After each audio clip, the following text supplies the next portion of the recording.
First, you have some time to look at questions 1 to 7.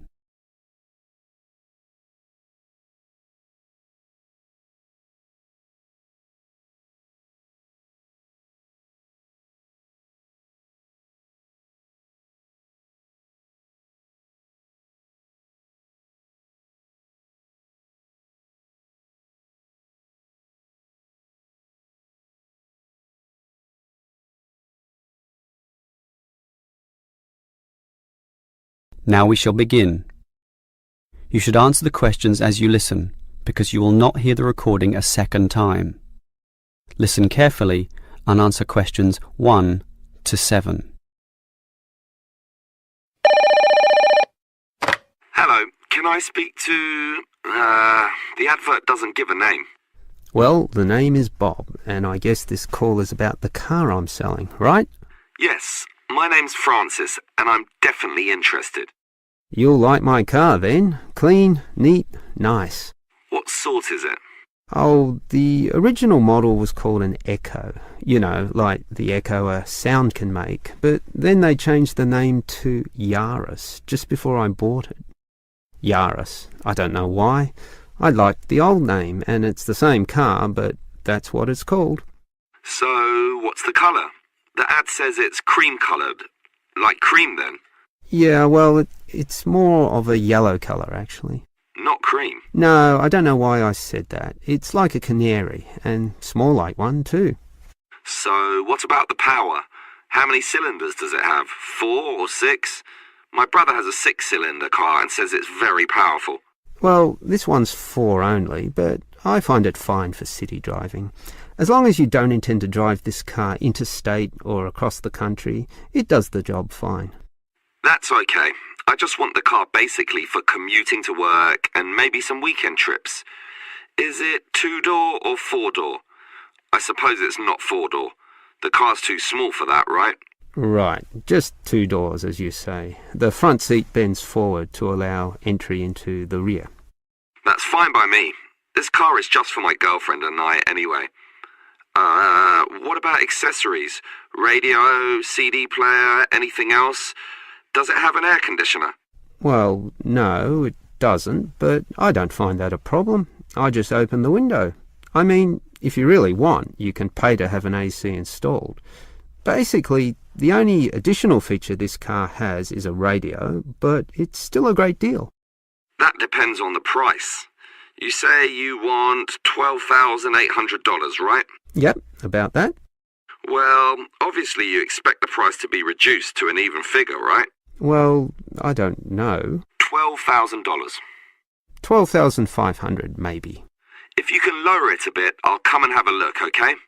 Okay. Let's say $12,400, but I won't lower it any more than that. Certainly not to $12,000.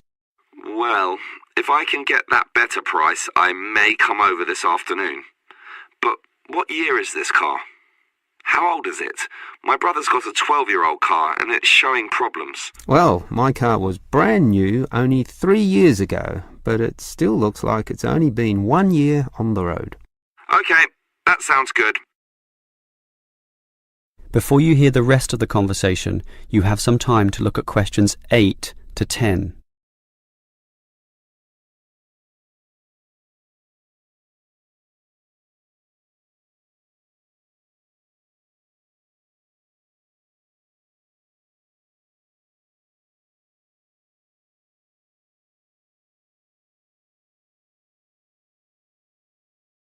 Now listen and answer questions 8 to 10.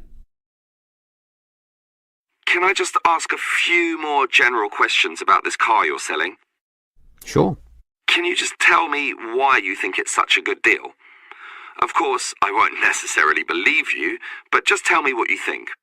You can believe me. I honestly think this is a nice car, well worth buying at the price I'm asking. How much registration does it have left? Oh, to be honest, not so much, but I think having lots of registration is irrelevant. It's the car you're paying for, the quality and advantages of the engine itself. Well, what about that then? Okay, many people like to accelerate down the freeways, right? There are a lot of speed demons out there who think quickness is all that matters, but basically, people are mostly trapped in city traffic. So one of the things I like is that because this car is small, you can put it anywhere. Say you're in the city wanting to duck into a shop. Well, you can fit this car in any little space while you go shopping or do other things, and that saves you a lot of time. Yeah, but it's not that powerful, right? Oh, sure, the feel of a smoothly purring 6-cylinder engine attracts many people, but I compare my car to those small football players with the tight turning circles, those who can run rings around the larger players. This car is like that. It can turn this way and that way, dodge here, duck in there, sneak around corners, squeeze ahead and grab a position. That's also very useful when travelling in city traffic. Okay, I'll think about it. Sure, think about it, but all these advantages are sound and appeal to other buyers as well. No one holds the same car forever, so you can say exactly the same things that I just said when you want to sell the car. That will make it very easy for you to pass this car on to the next buyer. Yeah, maybe you're right. That is the end of part 1. You now have half a minute to check your answers.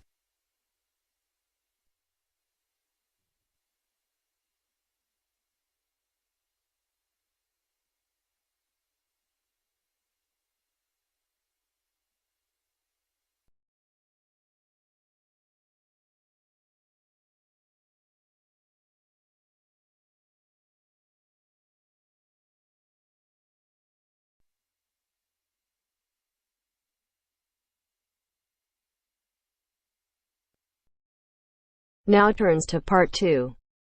Part 2. You are going to listen to a radio program on sleep deprivation. First, you have some time to look at questions 11 to 15.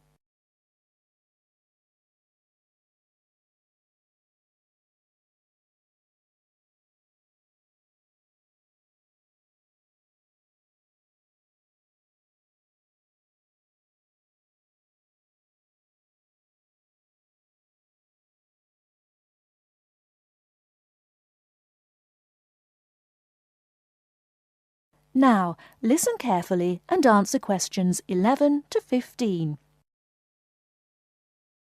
With us in the studio today are Dr. Peter Collins, a senior lecturer in the Department of Psychology at the University of Chicago, and Helen Gardner, the author of the book Deep Sleep. They've come to our studio to discuss the effects of sleep deprivation and also give some tips to the sleep-deprived on how to deal with the problem. Welcome to the studio, Helen and Peter. Now, Peter, what are the reasons for sleep deprivation and how can it affect our lives? Well, the research into sleep deprivation started in the late 50s and has been going on ever since. Many researchers link sleep deprivation with electricity, television and computers, which have enabled humans to work 24/7. Before electricity was invented, people's body clocks were synchronized with the sun's schedule, and the average time they spent sleeping was 8 to 9 hours a night. By 1975, that average was down to 7 hours, and today 1/3 of us sleep less than 6 hours a day. This leads to a condition called chronic sleep deprivation, which basically means going for extended periods of time with less sleep than your body needs. Chronic sleep deprivation can cause a variety of physical and psychological problems. At its most basic level, loss of sleep can make us more irritable and less efficient, and can affect long-term memory and concentration, which can result in more accidents. According to the latest research into sleep deprivation is the main reason for 3% of plane crashes, 10% of domestic accidents, 20% of accidents at work, and 45% of all traffic accidents. Research into the physical effects of chronic sleep deprivation suggests more serious and significant long-term complications. Research from my university, the University of Chicago, has shown that sleep deprivation interferes with how the human body regulates insulin and sugar metabolism, which can increase the risk of diabetes. People who are sleep deprived have weakened immune systems and are more prone to viruses and other kinds of infections.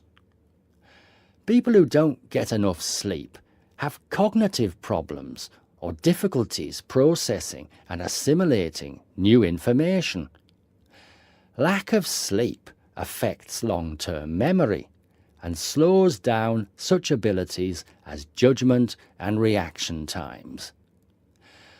Some researchers link sleep deprivation with obesity, indicating that sleep disorders and eating disorders are often linked. Before you hear the rest of the talk, you have some time to look at questions 16 to 20.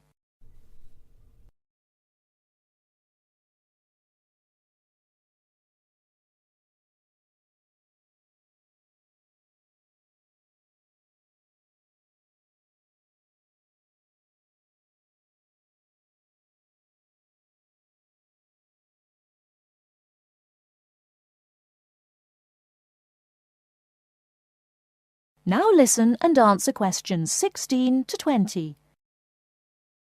Helen, you've done a fair amount of research for your recent book on helping people deal with sleeping problems. Could you give our listeners some tips on managing their sleep? Well, if you spend several hours a night tossing and turning in bed, trying to fall asleep, you first have to find out how much sleep you need. To do so, you'll need to try and sleep 6 to 9 hours a night. Set aside 3 days for the experiment. It's best to do it on a long weekend or a holiday to ensure it doesn't get interrupted. During the experiment, you should go to bed at the same time every night and give yourself 6, 7, 8 or 9 hours of sleep. Then monitor the way you feel throughout the day to find out how many hours of sleep you need in order to feel your best. Once you find out how much sleep you need, you can work on improving the quality of your sleep. The main secret here is to allow yourself 1 or 2 hours to relax before going to bed. You may want to try and have a warm shower or bath before going to bed. Doing some quiet activities such as reading or filing can help some people relax. A warm drink in bed helps to induce sleepiness.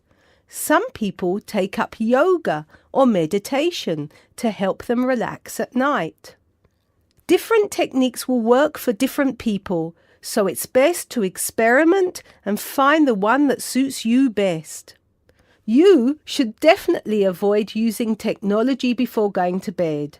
Activities such as playing video games, watching TV, and others which require you to use your attention can stop you from falling asleep. Avoid eating before going to bed. A late dinner can disrupt your sleep.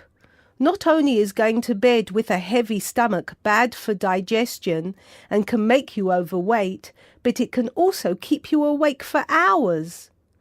Caffeine-rich drinks can increase your heart rate, which can stop you from falling asleep. Energy drinks also have the same effect on your body. You should avoid drinking these at night. The same goes for vigorous physical exercise such as weightlifting or working out on a treadmill. In many cases, you can reset your body clock and make it tick for you by changing your lifestyle. If your sleep deprivation is severe, it's always best to seek professional advice and get an appointment with your doctor, who might prescribe you sleeping pills. Thank you, Helen. We'll be back after the break and we'll be answering questions we've received from our listeners.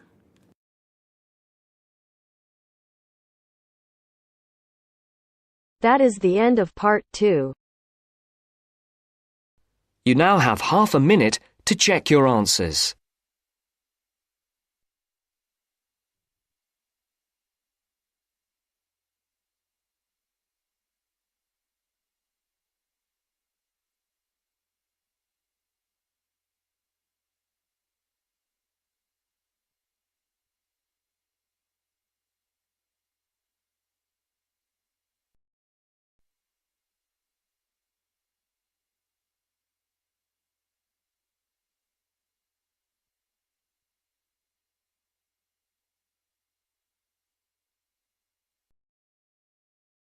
Section 3. You are going to hear an introduction to the facilities and regulations of the main university library. You will hear 3 different speakers describe different aspects of the library. First, you have some time to look at questions 21 to 24.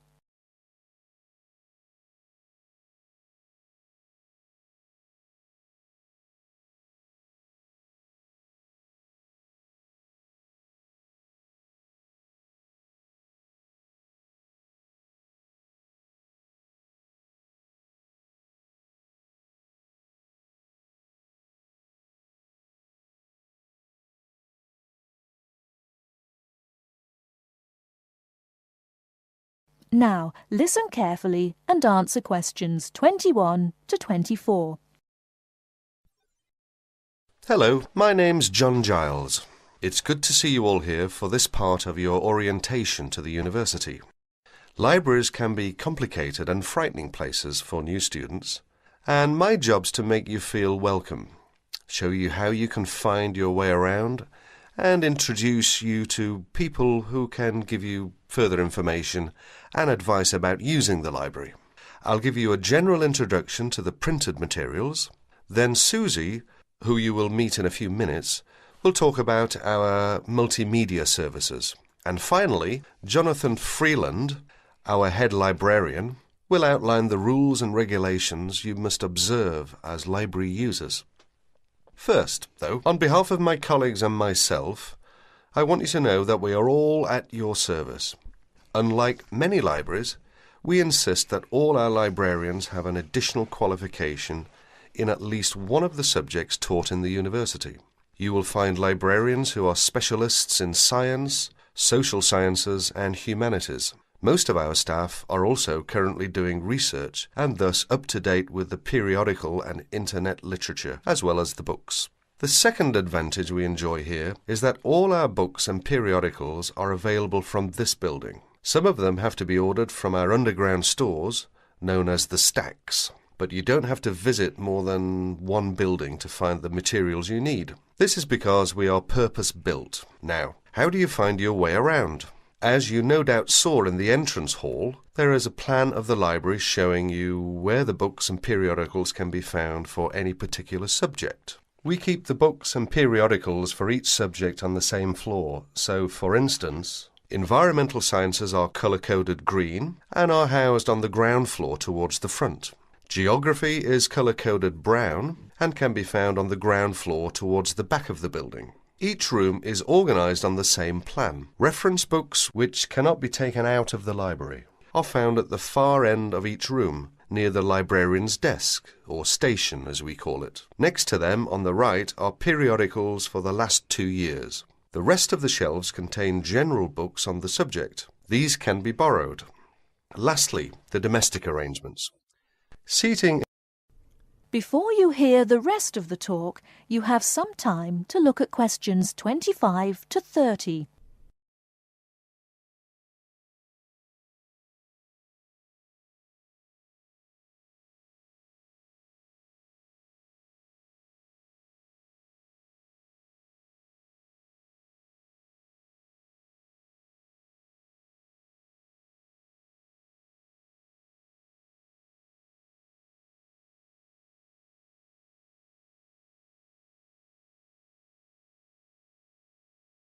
Now listen and answer questions 25 to 30.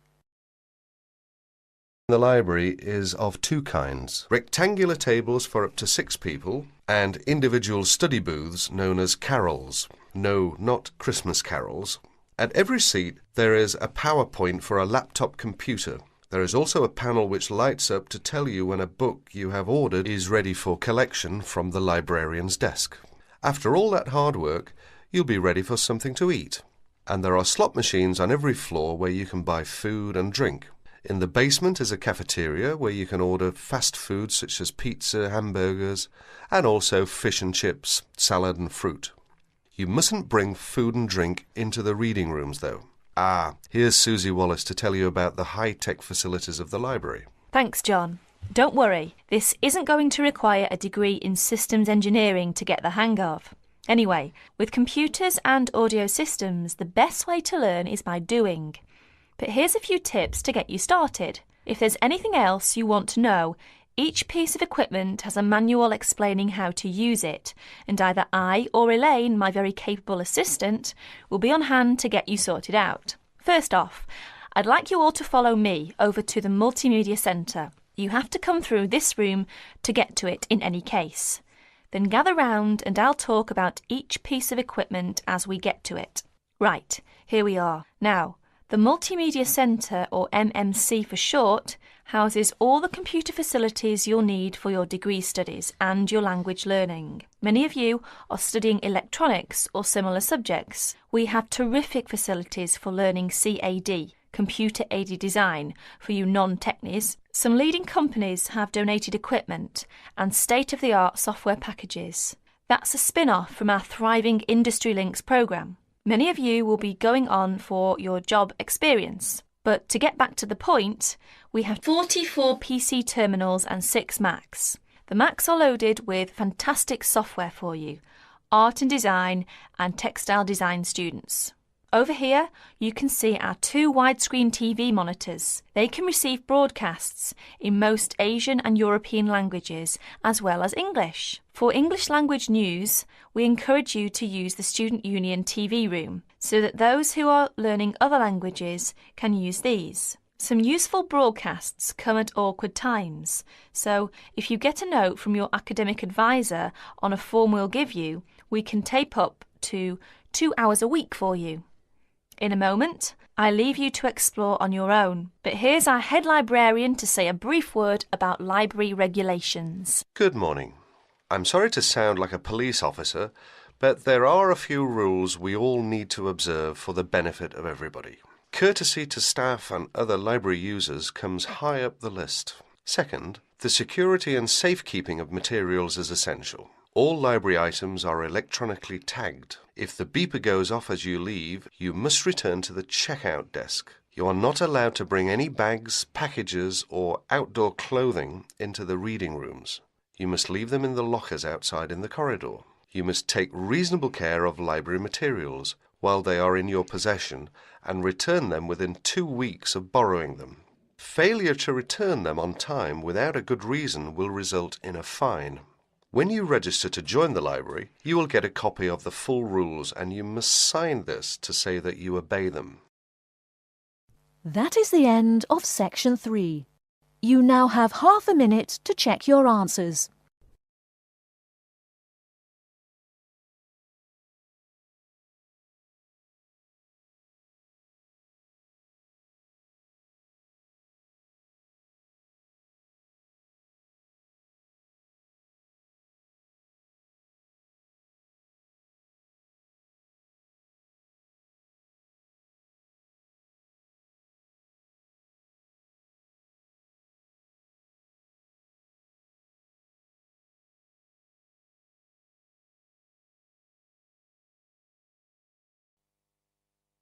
Now turn to Section 4 on page 14.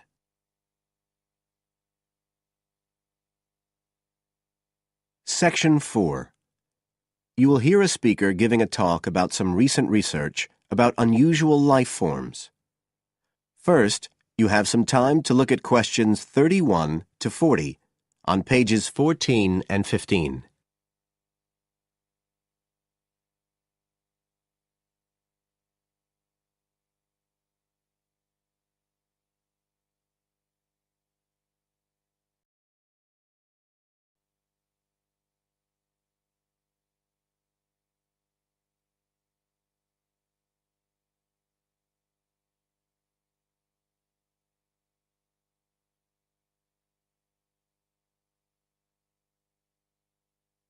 Now listen carefully and answer questions 31 to 40. Hello, everybody, and welcome to the 6th of our ecology evening classes. Nice to see you all again. As you know from the programme, today I want to talk to you about some research that is pushing back the frontiers of the whole field of ecology. And this research is being carried out in the remoter regions of our planet, places where the environment is harsh and, until recently, it was thought that the conditions couldn't sustain life of any kind. But life forms are being found, and these have been grouped into what is now known as extremophiles. That is, organisms that can survive in the most extreme environments. And these discoveries may be setting a huge challenge for the scientists of the future, as you'll see in a minute. Now, the particular research I want to tell you about was carried out in Antarctica, one of the coldest and driest places on Earth. But a multinational team of researchers from the US, Canada, and New Zealand recently discovered colonies of microbes in the soil there where no one thought it was possible. Interestingly enough, some of the colonies were identified as a type of fungus called Bouveria bassiana, a fungus that lives on insects. But where are the insects in these utterly empty regions of Antarctica? The researchers concluded that this was clear evidence that these colonies were certainly not new arrivals. They might have been there for centuries, or even millennia. Possibly even since the last ice age. Can you imagine their excitement? Now, some types of microbes had previously been found living just a few millimetres under the surface of rocks, porous Antarctic rocks. But this was the first time that living colonies had been found surviving, relatively deeply in the soil itself, several centimetres down, in fact.